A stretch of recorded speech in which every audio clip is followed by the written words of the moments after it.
Welcome to the New England Gilbert and Sullivan Society's reading of W.S. Gilbert's farce, Allow Me to Explain. As I think you all know, we have been doing Zoom programming through this last year or so, as we have all been deprived of performance spaces and live performances. And so we've been exploring some of the lesser known works of both Gilbert and Sullivan. And we are doing another of his plays tonight. Allow Me to Explain was apparently the first play that Gilbert put out or had produced that did not have music attached to it. And it is a farce in one act, fairly amusing. Two or three little dictionary entries that we came across as we were working through the script. There is a reference to Colney Hatch about 3/4 of the way through the script. Colney Hatch was a mental hospital. It was Colney Hatch Hospital for Lunatics, and it's to at least a great extent, because it became synonymous with lunatic asylums. It's actually part of the origin of the term booby hatch, which I found kind of interesting.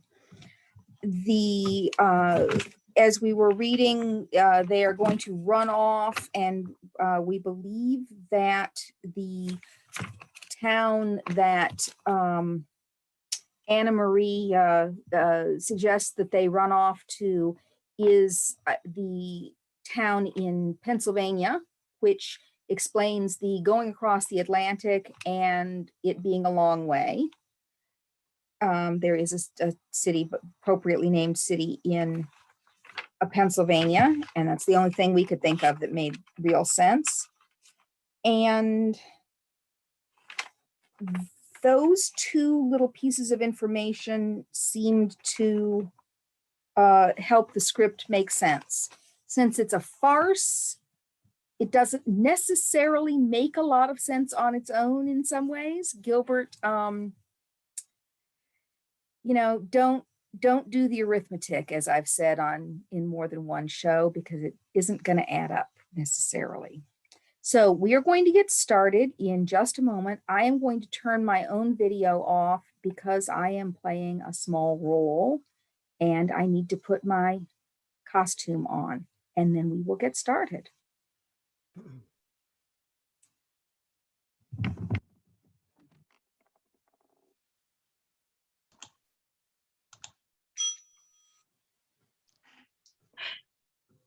Where is that going to, James? Z. Ma'am, it's from Mr. John Smith, Simpkins Commercial and Family Hotel, Borough. Very good. Then it goes into 13. Mr. Smith is in there. Yes, Oh, Lord, that rampageous customer again. It's extraordinary, the quantity of letters and luggage that have just arrived for that particularly seedy young man. I can't understand it at all. He hasn't a penny in the world to my certain knowledge, and when I send in my bill, he always offers me a 3 months date in return. Fortunately, I know something of his family, so I'm pretty sure not to lose by him. Besides, I must confess, the quantity of luggage that has just arrived for him is reassuring. He's a nice young man, but oh Lord, he's so dreadfully headstrong and impetuous. My waiter's absolutely afraid to venture into his room. Oh, why, what's the matter now? Please, Mr. Smith is pained to think you should have had the trouble of sending the luggage up to him. He says it's for the other Mr. John Smith, ma'am, in number 11. The other Mr. John Smith? Of course, there's one in 11. 2 John Smiths. That's the second time this week that John Smith in 13 has kicked James Jamie Cummings out of 13. I'm sure I do wish his uncle, the master mariner, would arrive from Barbados and clear my house of him. If you please, ma'am, the other Mr. John Smith sends his respectful compliments and says it's not for him. It's for the third John Smith in number 15. Yes, 3 Mr. John Smiths. Why, so there are. I declare, why, there must be a gathering of the clan of John Smith in the borough, and they've made it my house their headquarters. Oh, yes, I beg your pardon, ma'am. May I ask if you have such a thing as a John Smith stopping at this hotel?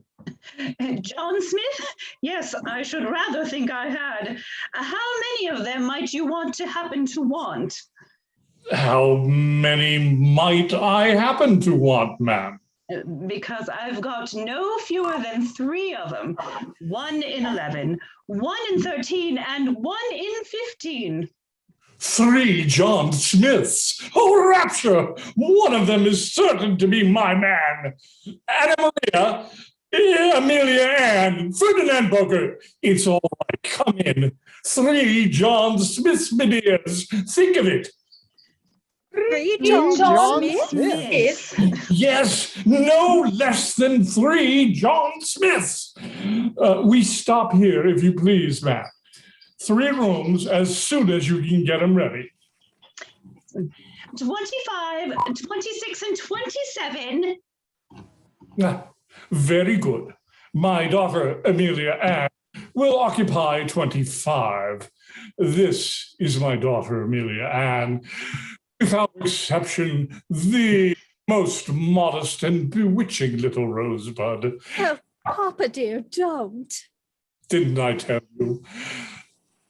There's a blush for you. Oh.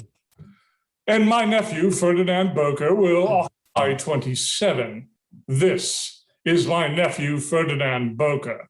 Without exception, the strongest and pluckiest young dog in Middlesex. Oh, come, I say, you know, Uncle.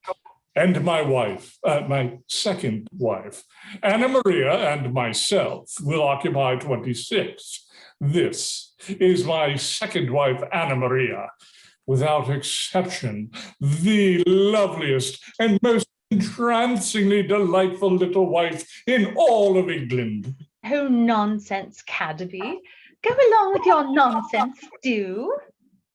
Well, this seems to be altogether an unexceptional family party. What rooms would you want the rooms for long, sir? Well, that's the very question of all others that I'm anxious to have satisfactorily settled. I don't know. Oh, I see, sir. Business. Just so, business.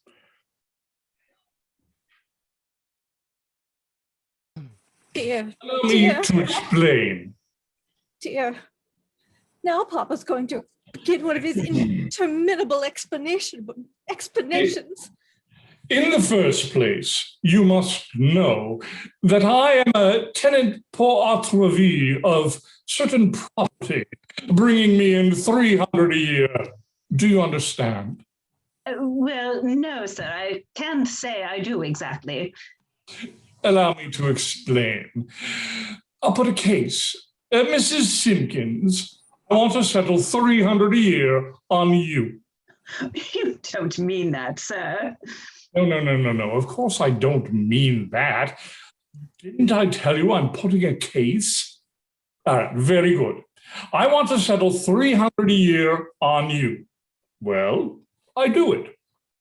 And there's the end of it. That's the simplest way of settling it. But suppose that instead of settling it on you absolutely, I settled it on you during the life of, say, your waiter. Don't you see? I think I do, sir. Very good. Now, one John Smith, a distant relation of mine, has settled on me property worth 300 a year during the life of his nephew, one John Smith. But what did he do that for? Precisely the identical question that I'm asking myself every day of the week.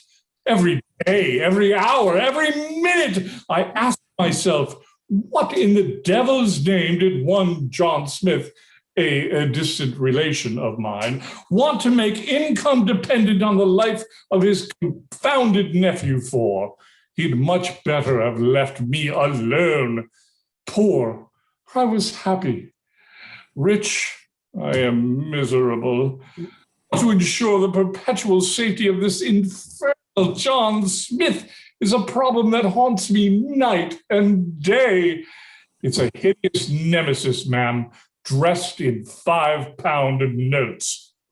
And an uncommonly pretty dress, too. Now, of course, before I can claim the money in question, it is absolutely necessary I should prove John Smith existing beyond a doubt. Because if he's dead, I don't get it. Of course, I see.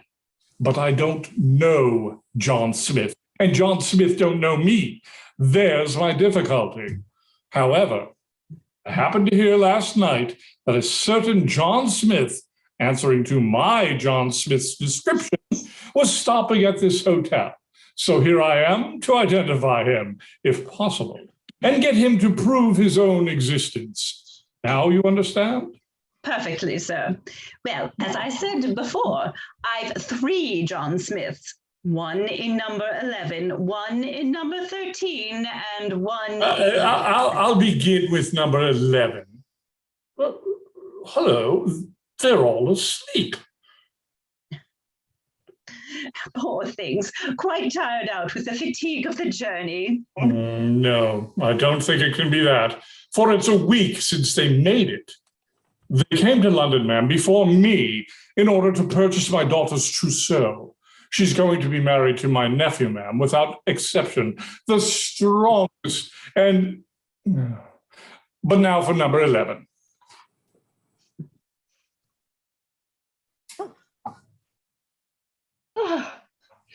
Why, I do believe I was half asleep. Well, that's very odd. So was I. Oh, why, Ferdinand Boker, you don't mean to say that you've been actually to sleep in the society of your Amelia Ann? For shame, sir. My dear aunt, when Uncle Carabby begins to explain, crowbars wouldn't open my eyes. Besides, Amelia Ann can feast her eyes on me as I sleep with less reserve than if I were awake. Can't you, Amelia Ann? Insufferable puppy. Oh, how different to the devoted young man with the black moustache who paid such attention to me at the licensed victualler's ball, who has been following us about for the last 12 months.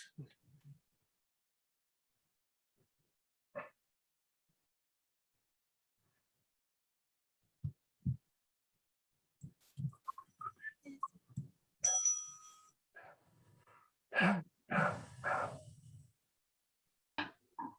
Good heavens, 'tis he. 'Tis he! Hey, Oh, nothing. you said, good heavens, 'tis he. I? Oh, quite a mistake. And so did you. I'm sure I don't know what you mean. It's the handsome unknown. Undoubtedly. Can he have had the impertinence to follow us here, the wretch? This may be inquired into. They said, good heavens, 'tis he. Who? But no matter. Oh, dear. Oh, well, here's a pretty mess. I went to number 11 and soon found out number 11 wasn't my man. Well, what of that? Well, allow me to explain. The curious part of the business is that the man whom I mistook for my John Smith mistook me for a sheriff's officer who's in pursuit of him. So he threatened to throw me out of the window, and in point of fact had almost got me comfortably over the area spikes before he discovered his mistake. Thereupon we shook hands, and the scoundrel and I had a good laugh over the matter. Funny, wasn't it? But now I'm off to number 15. I shall be back in a minute. Now, ladies, your rooms are quite ready. Very well, Mrs. Simpkins. Come along, Amelia Ann. Would you like to see your room, sir? I'll have it cleaned up, ma'am. It's quite clean, sir. Would you like to see it? No, ma'am. Rather stop here, sir. Yes, ma'am. Waiting for the old gentleman, I suppose. Singular old gentleman, sir. Eh? Singular old gentleman, sir. Do you see that, ma'am? Feel that arm. Now then, if you dare to speak disrespectfully of any of my relations, I'll wring your head waiter's neck, ma'am. Oh my, another adventure. An adventure, sir. Oh, allow me to explain. I went to number 15 and rushing into his room, clasped him in my arms when, to my surprise, I found that instead of a hale and active young fellow of 8 and 20, I was embracing an irascible old madman of 60 who thought that I was a keeper sent back to bring him back to the asylum. A madman? And did he resist, sir? Resist? Oh, I should think he did. He flew upon me like a tiger and wanted me to sit down upon his grate. However, an explanation set it all right, and here I am again. Dear me, I'm very sorry you should have had so much trouble about it. Perhaps you'd like to try number 13. No, thank you. I've had enough of rushing uninvited into rooms occupied by John Smiths. No, I'll wait in the coffee room till I see him pass. Come along, Ferdinand. We'll wait in the coffee room. Oh, hello, sir.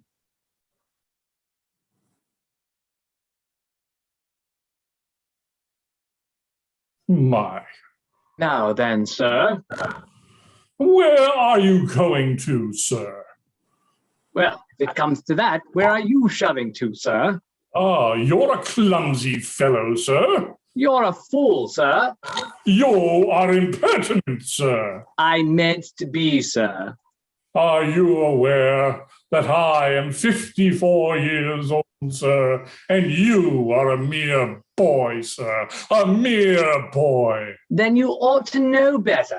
There's some excuse for a mere boy, but disrespectful conduct from an old fellow at 54 is inexcusable. Go along, I'm ashamed of you.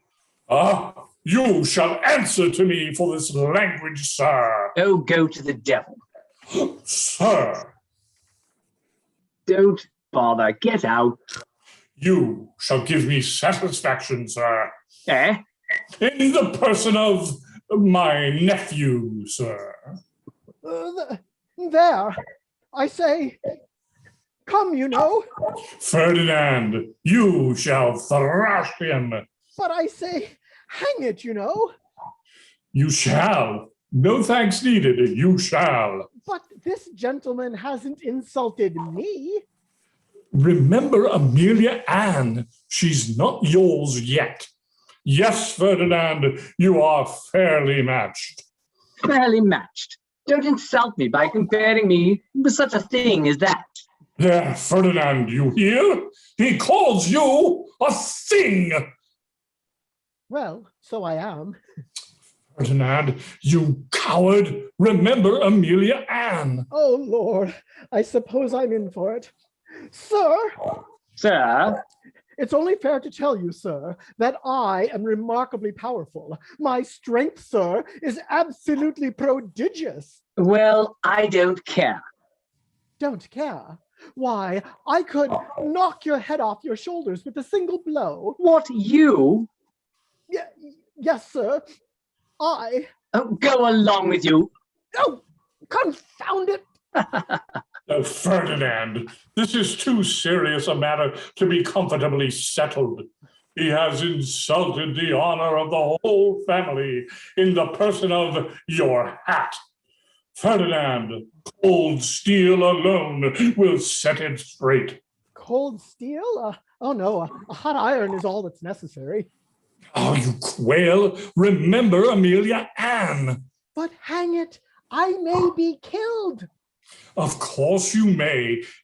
In the event of that disaster, Amelia Ann shall carve your epitaph upon your tomb with her own fair hand. What more could you possibly want? But still, I don't see how.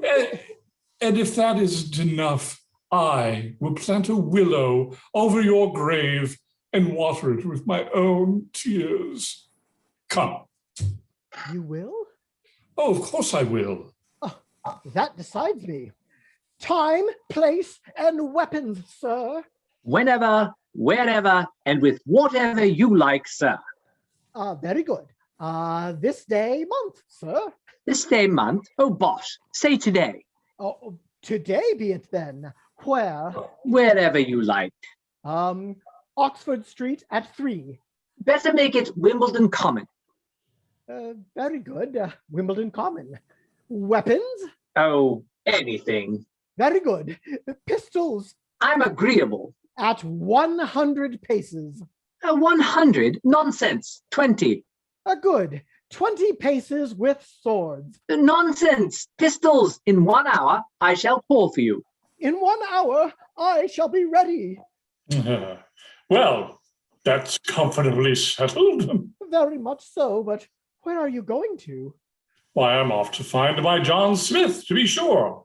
Aha, I see a plan of escape. I'll come too. No. You must stop here and take a last farewell of dear Amelia Ann. What do you mean by a last farewell? Well, it's impossible to say what may happen. And if you should unfortunately... Come, I say, don't talk like that, you know. It's absurd to bind yourself to the possibility that you may be dead in an hour from this. So stop here and dry your Amelia's tears. Cold-blooded old scarecrow. He's a nice fellow to risk one's life for. Well, after all, it's not so much for him as for Amelia Ann, for her hand appears to depend upon my meeting this fire-eating devil. But perhaps I shan't be hit at all. My adversary isn't so much a very formidable fellow to look at, and I'm a pretty good shot too. I dare say I shall manage to get a pop at him when nobody's looking. Hello, Canterbury's voice again. It is old Canterbury, and that assassin of a fellow with him. Why, they can't have come for me already. No, young man, I shall not. I shall not leave you until I have absolutely overwhelmed you with the abundance of my gratitude. His gratitude? Why, Day, what's all this? Don't mention it. It's nothing at all. Nothing at all. Why, if it hadn't been for you, I might have had my neck broken. Had your neck broken? How? Oh, yes, I'm all in a tremble still. Allow me to explain. As soon as I got into the street, I called a four-wheeled cab. Well, I got into the four-wheeler, and we had already started when, by a misfortune unprecedented in the history of all four-wheelers, the horse got the bit between his teeth, and the beast started off in an agony of terror. I implored the driver to restrain his infuriated animal, all in vain. The more he pulled, the faster the beast ran. In short, a catastrophe was imminent, when all at once this intrepid youth seized the reins at the peril of his life and stopped the cab. I alighted and once more found myself on the pavement, out of breath, but otherwise uninjured. Oh, then this is the gentleman who... This, Ferdinand, is the gentleman who performed that miracle of daring. My dear fellow, don't excite yourself. I'd have done the same for any other fool. Oh, noble preserver. But that don't diminish the debt of gratitude I owe you. If I happen to have such a thing as a die-striking machine about me, why, I'd strike you a commemorative medal on the spot. But if in the absence of that instrument, a modest steak and a half a pint of port. Thanks, I dined. Disinterested youth. What a confounded bore this fellow is with his gratitude. I almost wish I'd allow him to break his infernal old neck. But at least tell me the name of my preserver. He's gone without telling me his name. His name, sir? Oh, I can tell you that. It's Mr. John Smith. John Smith? Yes, John Smith in number 13, the nephew of... James Smith, master mariner, who made a fortune at the diggings? Of James Smith, master mariner, who made a fortune at the diggings. It's he. Who's he? It's my John Smith. My John Smith, the John Smith I've been looking for. Found at last. Oh, but good gracious, he might have been killed. John Smith might have been killed, and I have escaped. Well, now, I call that real generosity, sir. But for Lord bless you, sir, Mr. Smith's always at it. Always at what? Always stopping runaway four-wheelers? Well, not exactly that, but he's such a harebrained fellow that he's always risking his life in one way or another. The other day, he undertook to drive a four-wheeler blindfolded down Cheapside in the middle of the day, and tomorrow he's going to climb down the monument from the outside head first for a wager. Is he? Not if I can prevent it. Oh, sir, he don't set a pin's value on his life, he don't. Don't he? But I do. A good many pins value. However, fortunately, I'm living under the same roof, and I'll take good care of that. But gracious goodness. Why, what's the matter now? The duel. That infernal duel. Well, you know, you got me into that mess. Then I'll get you out of it. That's only fair. But I'm committed to it now. It shall not. It must not take place. Remember, Amelia Ann. Oh, but come, you know I say.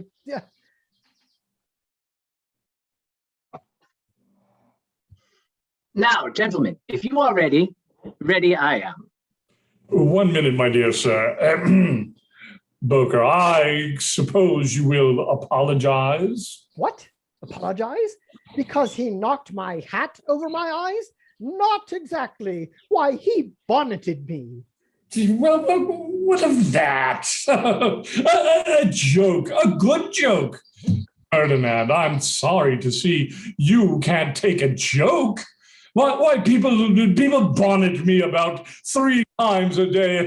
I like it. I like it. Now, gentlemen, are you coming or are you not? I'm ready, sir. Lead on. Ferdinand, at your peril. 1 moment, young man. I think it's just possible that this might be arranged. Impossible. Out of the question. Allow me to explain. You mustn't mind my nephew. He's one of those unreflecting, hot-headed young devils who are always getting into hot water. But he sees the enormity of his behavior, and he deeply regrets it. Don't you, Ferdinand? You deeply regret it. What? Come, I like that. Yes, there, you hear? He likes that. He says so.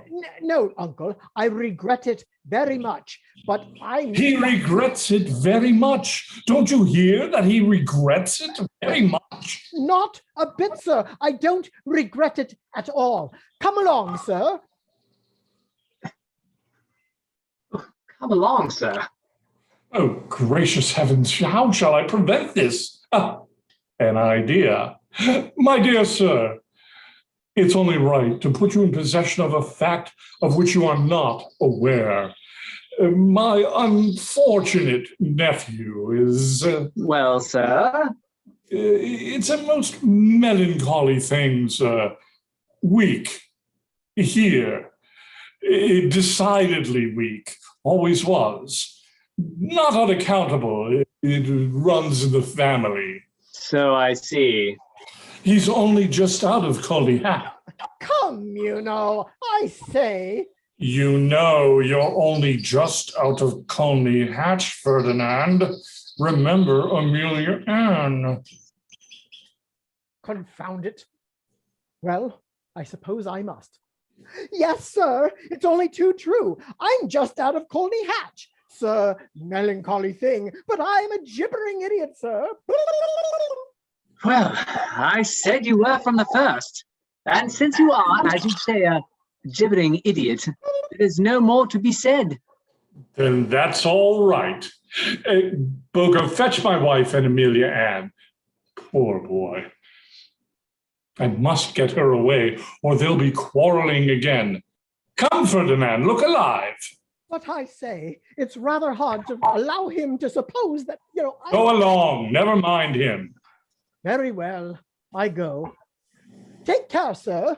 I'm a gibbering idiot just now, and you won't fight me. But mind, a lucid interval may come, and then... Thank heavens we've got rid of him at last. Upon my soul, it's very good of you to take so much trouble with that idiot of a nephew of yours. Trouble? Not at all, my dear boy. Haven't you saved my life? And do you think I'll allow you to risk yours if I could help it? Well, that's very kind of you, but to tell the truth, I only accepted the challenge as a means of legitimately ending a miserable life. What? It's now 3 o'clock. At 4 precisely, I blow out my brains. Blow out your brains? Not if I... miserable young man. What is the reason of this insane determination?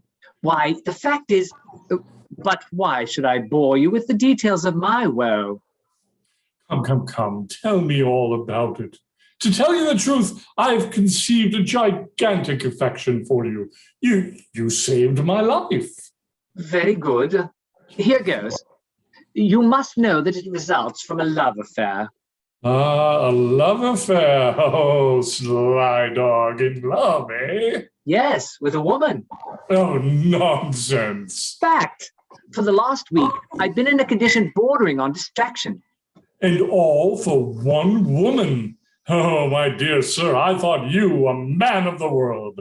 Well, so I am now. But I shan't be a man of the world long. At 4, I die. Now, my dear sir, don't be rash. Let me intercede with the lady. I'll undertake to bring her to her senses. What, you? Oh, yes, I. Give me her address. I'll call on her. She shall be yours. In 1 month, I'll undertake to dance at your wedding. Ah, but unfortunately, she's a married woman. A married woman? Oh, agony. So you see, you've undertaken more than you can manage. Yes, unless Anna Maria meets me here. Anna Maria? Yes, Anna Maria Cadeby.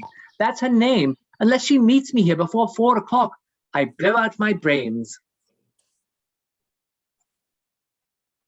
My wife. There's a pretty position. My wife on one hand and my annual income on the other. How the deuce am I to get over this? Oh, here you are, Mrs. Cadeby. Why, Cadeby, dear, what in the world is the matter? Matter, ma'am? Matter enough, ma'am. I know all.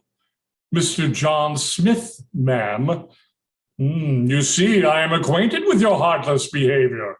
He has written to you, appointing a meeting. Which I have refused to keep. Yes, confound it, that's just it. No, I don't mean that. Oh, hang it. I mean that was quite right. But don't you know who this John Smith is? Not I, indeed. I only know that for the last week he has bothered me by following me everywhere. His persecutions are intolerable. Anna Maria, are you aware that this John Smith is the young man on whose life depends our annual income? Well, and what is that to me? Well, he loves you I know. and threatens to blow his brains out unless you meet him. Oh, he threatens, but he'll never do it. People who intend to commit suicide don't talk about it. No, but he will, I'll tell you. I've examined his head, and his destructiveness is absolutely colossal. Really? Well, now that's very unfortunate. What shall I do? Well, if you could only manage to see him, and in the course of the interview, contrive to instill into his mind a hope, a very faint hope that wouldn't be realized, you know, that he, in short, that both of you. I see. I understand. An idea. Yes, what is it? Never mind, leave it all to me. I'll answer for it that I'll send him about his business, and with the usual allowance of brains in his skull too. You will? Oh, then I trust implicitly to you. Ah, he comes.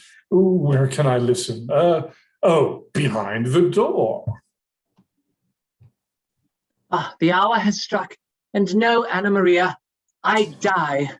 Good heavens, John, Ha, at last! then I was not deceived. You really intended to, To blow out my brains, undoubtedly, madam. but you must not die. I cannot allow. Ah, then you consent to love me. Oh, I didn't say that. Very good, then I die. Oh, Mr. Smith, Eh? such devoted love could not fail to affect me. Your infatuation has conquered my resolution, and I cannot help acknowledging that your affection is returned. Oh, ecstasy. Oh, you infernal ruffian. You must know that when I love, I do not love as other people do. My love is resistless, overwhelming. So is mine.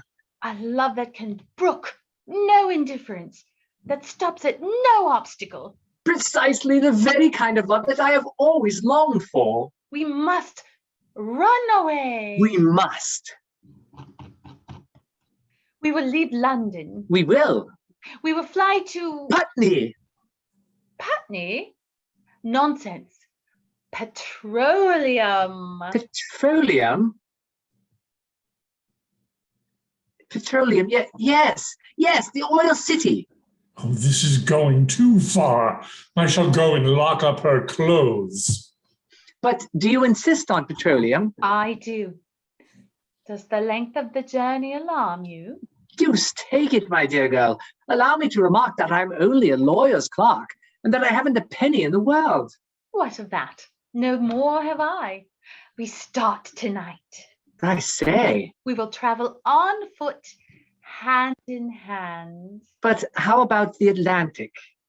Love will lend us wings. Remember, tonight.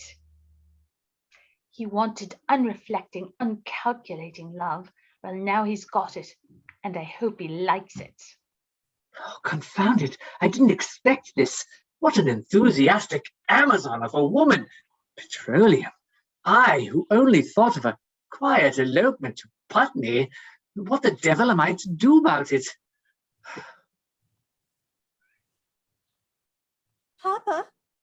Papa, good heavens, a man. A young lady, good gracious. Oh, I believe I have the pleasure of addressing. Mr. John Smith, Miss Amelia Ann Cadderby, I believe, whom I had the pleasure of meeting at the licensed victualler's ball last winter. Oh, I remember perfectly. What a delightful evening it was. 11 waltzes, I think. 12. 12, so it was. And all the intermediate dances we sat out together. So we did. It was a delightful evening. Oh, how kind of you to say so.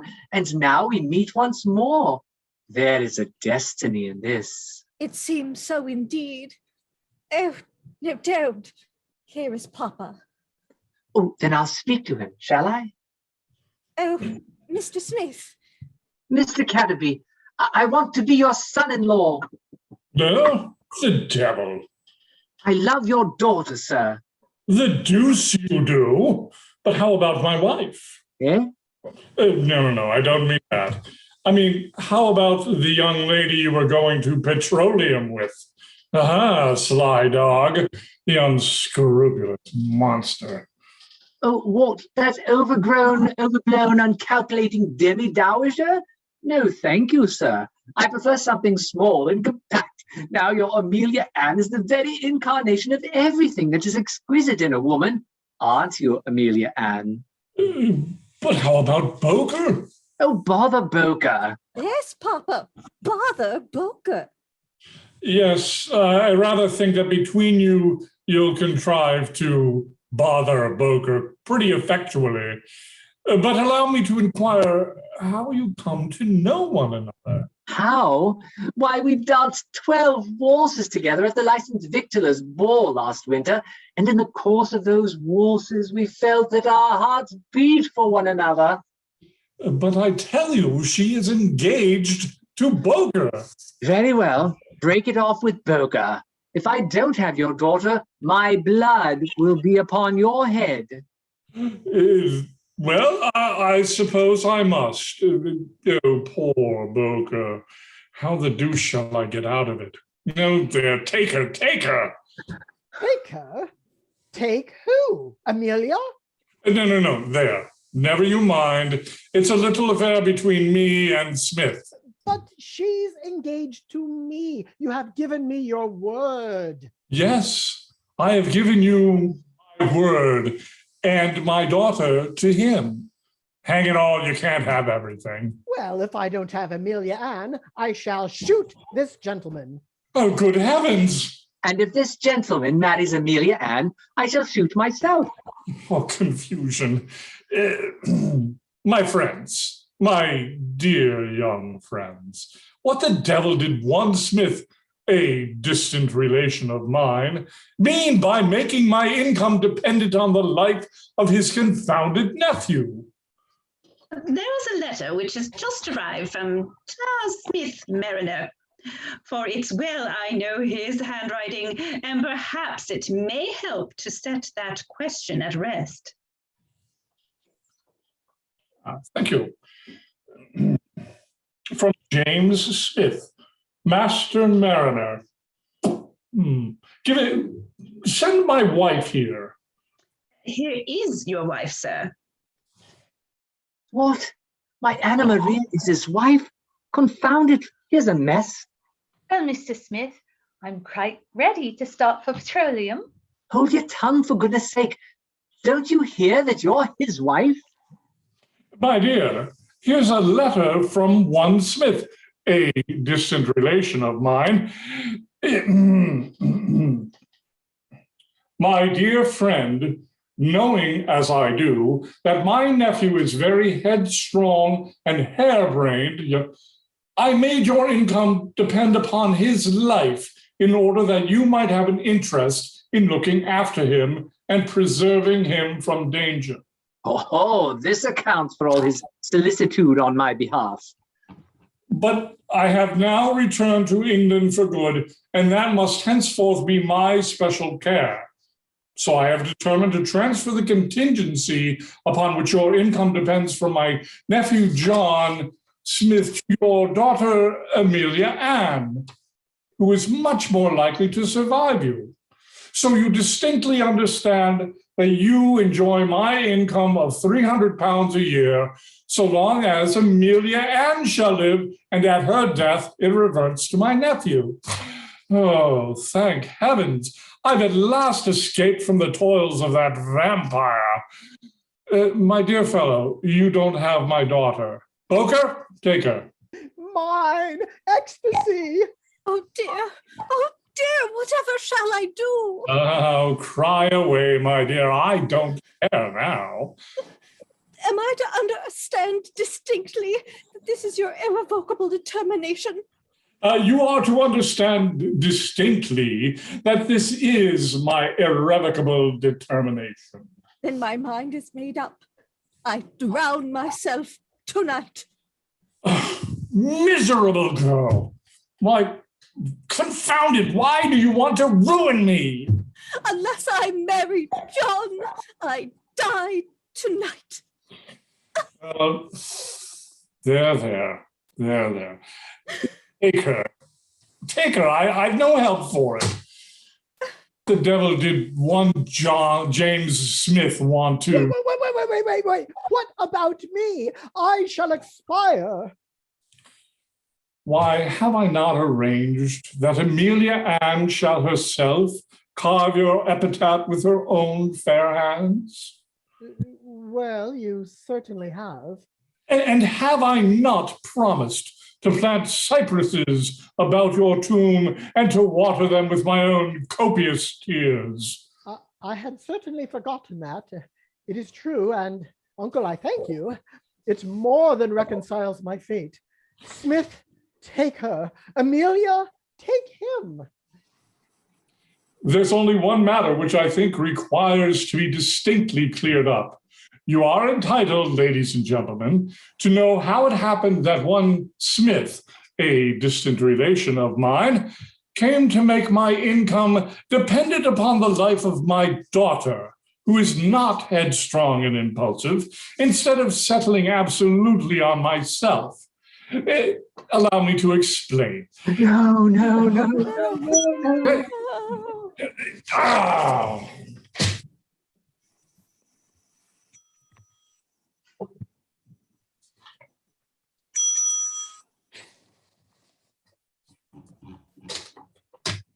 Thank you all. Everybody come on in and let me thank the cast members, the Negas Repertory Company, And the cat. and the cat. Well, he's a member of the company by this point.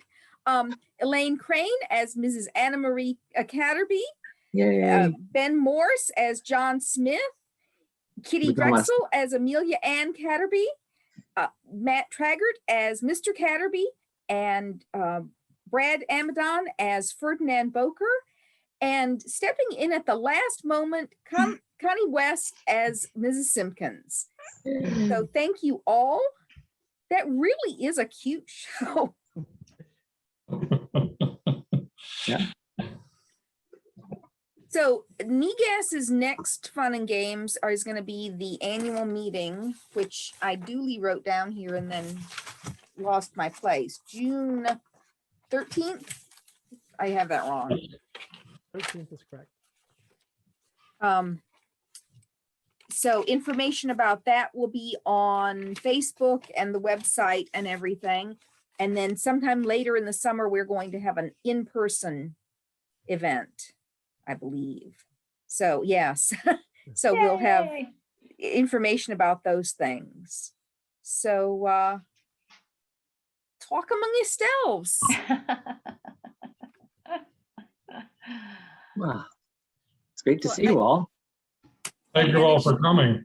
Yeah. To grab a shot of the cat, and I posted it on Facebook. Jackie, I tagged you and Brad. Okay. The cat was the star of the show. I thought she was all settled down, and then she decided she had to poke my shoulder several times. Each I think it's time because you started talking, Yes, she was sure you were talking to her, and that's what she does. You should see it. I was trying to sing the other night. I was really getting into the song with some background tracks, and I was like singing really loud, and she's standing behind me, grabbing me like this while I'm trying to sing. Oh, Like, just, I don't know. Anyway, She was looking. I thought it was because the cats heard my canary in the middle of the show. that could be. They were probably like, ask can I about the have it, Dad? canary. Can I have it? Was. I was wondering what that was. That's Ludwig. Ludwig. Ludwig. oh. That's funny. Knows Ludwig. I thought I used to someone have a was cat that when I sang, he would try to find out where the sound was coming from by trying to put his head in my mouth. There you go. It was the beginning of the end of my musical career. Oh, Sister And used to or have the a, cat. My sister used to have a cat. Got your tongue, huh? Yeah. my sister used to have a cat that would come when called, but only if you whistled Britannia Rules the Waves. That's hysterical. A true Wow. GNS fan. Very funny. Fascinating. A cat call. Cat call. Oh, wow. Ah. I wonder how they even figured out that that's what would do it. Maybe they tried a lot of different ways. Initially, the house cat of a British couple who lived behind my sister, and they moved away, and she became the house cat of someone else who lived behind my sister who knew. And then she became my sister's house cat, and my sister was told about it. Allow me to explain. Just about. No. They tried whistling Sondheim, but the cat just went around in circles. Yeah. Like anyone can whistle Sondheim. There's a double pun there if you're listening. Yes. No tunes. No tunes. Well, that was Whistle all fun. the Thanks, airs from that Jackie. infernal nonsense pinafore. Mm. It really was funny how many lines in this show had a music cue in my head. Yeah. In point of Gilbert fact. write this piece? Yeah. When was it When did written Gilbert down? write this? When? We'd looked it up before. 1867? It was the 1800s. Yeah. 1867. Hang on. Yes, I think that's right. It was Yeah. mid 60s. It's on the 1867. thank you.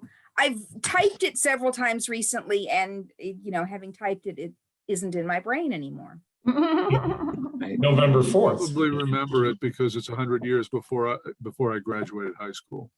There you go. If that's something you need to remember, yes. That's useful.